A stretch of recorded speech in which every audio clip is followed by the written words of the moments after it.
ভণ্ড বলবেন। যদি আমাকে ভণ্ড প্রমাণ করতে না পারেন আমি দেখে নিব ইনশাআল্লাহ, আমি এটার বিরুদ্ধে অ্যাকশন নিব। If you will not prove that আমি ভণ্ড, তাহলে আপনাকে এটার ভার বহন করতে হবে। আমি আপনাকে 3 দিনের আলটিমেটাম দিলাম, যদি আপনি আমার সাথে অনলাইনে কিংবা অফলাইনে না বসেন আমি সাইবার বুলিং এর মামলা করব। আমি রিফাত রাতুল কথা দিতেছি। আমি আপনার সামনে কেন, আমি আপনার ফেস টু ফেস জাস্ট 1 হাত দূরে বসবো, জাস্ট ক্যামেরা ওপেন থাকবে কিংবা লাইভ চলবে, কথার মধ্যে কোনো কাট থাকবে না, কোনো জোচ্চুরি কোনো লুকোচুরি থাকবে না। I will be just in front of your face. আপনি আমাকে কোশ্চেন করবেন, যেরকম ইচ্ছা আপনি পার্সোনাল কোশ্চেন করতে পারেন, আমি আপনাকে ফোন খুলে দেখা দিব ইনশাআল্লাহ। যদি আপনি প্রুভ করতে পারেন আমি ভণ্ড, জান আমি কোনো অ্যাকশন নিব না এবং আমি আমার মাথা নিচু করে চলে আসবো। আর যদি আপনি প্রুভ করতে পারেন আমি ভণ্ড না, আমি এটার এগেইনস্ট অ্যাকশন নিব ইনশাআল্লাহ। সাইবার বুলিং করতেছেন, কি মনে করছেন স্যাভেজ রিপ্লাই দিচ্ছেন, সবাই হজম করতেছে, কেউ কিছু বলতেছে না, but it's Rifat Anam Ratul. Remind it, remember that name, Rifat Anam Ratul. আপনি আমার বিরুদ্ধে কথা বলছেন না, এবার এটার ভার বহন করেন। কে কি বলবে, বন্ড যে তুই পাবলিক জেনে গেছ।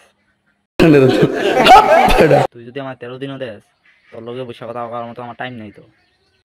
তুই কি খেলবি রে? তুই তো আমার বাচ্চা রয়েছ। কস খেলা হবে, চল খেলা হবে।